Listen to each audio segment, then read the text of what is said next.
Welcome to the Ask Jordan podcast, answering your questions about selling on Amazon. Now, in his skivvies, because his wife wears the pants, from Long Island, New York, here's your host, Jordan Malik.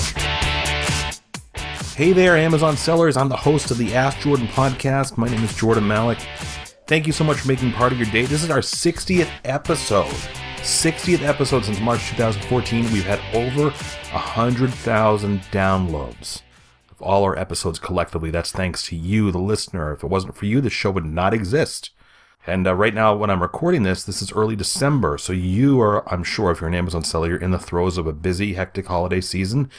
And I hope you're doing well. I have done my fair share of shopping. Did a lot of sourcing online this year. A lot of competing stores, the Kohl's.coms and the Kmart's.coms and the Walmart.coms and the ToysRUs.com, all fighting hard for your money and, increasingly seeing bigger discounts. And that lends itself to a arbitrage. It's a fancy word for buy low and sell high. Lends itself to a nice arbitrage opportunity for finding deals online that you can resell on Amazon as the demand for those products increases and prices go up respectively on Amazon.com. So anyway, I hope you're going to have a prosperous holiday. The sponsor for today's episode, by the way, if you're outside the U.S. and you're listening, I know there's a lot of you that listen to the show outside the U.S. and you're always asking me, how can I sell on Amazon? GetOnAZ.biz is today's sponsor. The word GetOnAZ, the letter AZ.biz, GetOnAZ.biz. It's the only reputable and complete online course that teaches you how to get started selling on Amazon.com in the U.S. from anywhere in the world. It's taught by Amazon mega seller Barrington McIntosh. I know him personally. He's 100% legit. He works on the beach in Jamaica, doesn't really touch a lot of inventory, has it procured and shipped into the U.S., processed and sold on Amazon.com. He'll teach you everything in the GetOnAZ.biz course, from establishing your business to getting right bank accounts to customs and shipping to finding products to sell. There is an anytime money-back guarantee, 100% money-back guarantee anytime. It's only $197. Was previously priced $599, which I thought was a steal anyway. I think the prices for his courses are too low. It's $197 now. There's an anytime money-back guarantee for the course at GetOnAZ.biz. GetOnAZ.biz. So if you're listening for the first time, welcome. This is the podcast where we only answer your questions about selling on Amazon. Every episode, we answer a different question from you, the listener, about selling on Amazon. And if you missed an episode, that's okay. Go to AskJordan.net. There's recent episodes there. Then there's a link to our archives on there, AskJordan.net, where you can listen to previous episodes. And if you want to hear your voice on an episode and get 7 of my best-selling ebooks about selling on eBay and Amazon 100% free, I'll tell you how to do that after we answer today's question. Today's question is from Derek, and it sounds like he's got a ghost in the machine. Go ahead, Derek. I'll let him explain. Hi, Jordan. My name is Derek, and first of all, I just want to say thank you so much for putting together the Ask Jordan podcast, and all of the information that you have online has just been invaluable. So just want to say thank you for doing that. I really appreciate it. It's helped me to try to accelerate my Amazon business. But getting to the point, I had a question for you. It's kind of frustrating with Amazon because it seems that they keep changing the rules as to just how you get into the buy box and just having a consistent amount of sales. And one thing that I've noticed is it seems that every time I do a inventory increase, so let's just say I'm going to add, several items of the inventory to my, list of things that I sell, it's almost as if my Amazon store goes out of business, for like 3, 4, 5 days. And then all of a sudden the traction comes back, and then, I'm starting to get the sales that I'm used to. So first I thought it was just a fluke. Maybe this was just chance, but I really started paying attention to it, and it never fails. I just added quite a bit of inventory just, this past Thursday, and sure enough, my store has just come to a complete halt. Nothing has sold, nothing, zero.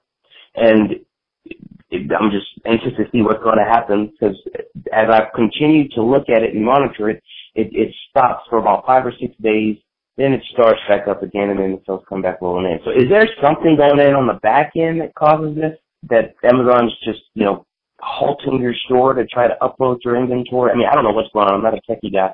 But if you could shed some light on this, I'd really appreciate it, because it really stifles our cash flow when that happens. So anyway, I hope this question makes it onto your podcast. If it doesn't, I'll keep looking on your website for more information. Thanks again, Jordan. Take care.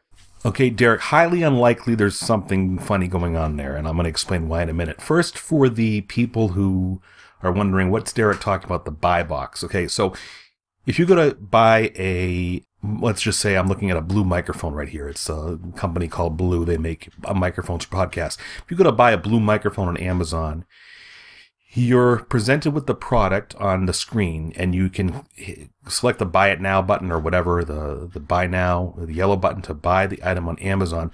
That's called the buy box. The seller, who might be the lowest price or they might be a top-ranked seller, will occasionally be the assigned product for that buy box. So if he's among 50 other sellers selling the exact same Blue microphone, there's not going to be 50 different listings on Amazon for the Blue microphone. There's going to be one listing, and the person who's shopping for the microphone will see, maybe they'll see this product sold by Jordan Malik or whatever. My online store name is actually Honest Online Selling. So they'll say sold by Amazon.com or sold by Honest Online Selling, because I'm a third-party merchant on the site, or sold by Joe Schmo, right? And that buy box is valuable real estate because you're the first price presented to the buyer. To have the opportunity to be in that buy box, nobody knows really exactly how Amazon rotates you through that or if they select you in a certain way, but generally, the people who get that buy box the most are either the lowest price, or it's a combination of having the lowest price and high seller scores, or meaning your performance scores are high, meaning Amazon ranks you well on your customer feedback, your number of refunds, your number of returns, number of customer complaints, how quickly you answer customer emails, etc. There's a secret algorithm or secret formula that only Amazon knows, that rates you. So if you're a brand new seller of this Blue microphone, you're amongst one of 50 merchants selling it, and you just signed up to sell on Amazon, and you've got a few negative reviews, the chances of you being featured in that buy box are slim to none. Now, a section of buyers click through where it says buy it now. There's also a link that says also sold by these sellers, and it's something to that effect. And they'll click through and they'll see all the other sellers for that Blue microphone selling it. Typically, they're sorted by like lowest price near the top of the list and higher. So, I mean, you would still do get exposure to buyers if you don't have the buy box. Derek, let's answer your question. I don't think there's anything funny going on here. And the reason why I say that is there's a way for you to check. It sounds like what you're saying is like your listings just like disappear, or they get like some subdued, so they're like suppressed in some way. All you've got to do is figure out maybe 10, get in your head or in a list 10 different products. Go to a different computer, log in as somebody else, go to search on Amazon as a logged out user, or go to a coffee shop, or clear your browser cache if you know how to do that. If you don't know how to do that, call up a friend and say, hey, can you look for these products and tell me if you see me as a seller, either in the buy box or as the list of third-party sellers, the list of the other sellers for a specific product. And if they're finding you there as one of the sellers, then obviously you're in the clear. There's nothing funny going on there, which I suspect is the case. I don't think there's anything funny going on. If you have a couple of your friends do that, or if you do that from a couple different locations and you don't see any of your listings, like the scenario you mentioned, well, then probably there is something going on, but I doubt that's the case. But I'm interested to hear the follow-up, Derek, and I'm going to give you instructions on how to email me in a little bit. So check that out. I think this just may be timing and coincidence that you're experiencing. Derek gets all 7 of my ebooks about selling on Amazon and eBay. Derek, just go to AskJordan.net, click on the small envelope icon near the upper right-hand corner of the page. Send me an email so I know where to send your free ebooks to. If you, the listener, want to submit a question to the podcast and have a chance to win all of my best-selling ebooks that are worth almost $100, you'll get them absolutely free, like Derek. Just call 516-619-ONLINE. It's 516-619-6654. Or go to AskJordan.net, scroll down, look for the directions on submitting your question. Hey, thanks so much again for listening. This has been the Ask Jordan Podcast. I'm your host, Jordan Malik. We'll see you again in our next episode.